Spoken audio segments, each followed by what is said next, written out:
So anyway, there's a lot of damage back there. I don't know if you guys could see it back there, down there in that corner. This is actually the outside of the camper. And they just have like these panel stuff back there. So we got to rebuild that and insulate that. Because there was no insulation in that area.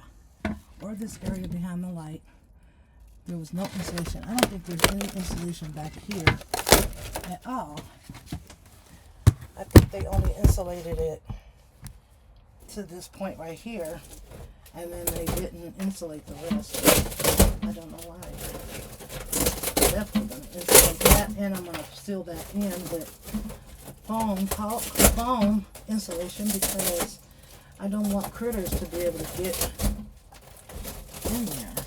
So I'm definitely going to do that. But anyway, can you take this? Can you take this and just, you see the part at the bottom that's wavy? Where, baby? What do you want? See that bottom part down here? Yeah, that's all got to be straightened. Can you just take it out?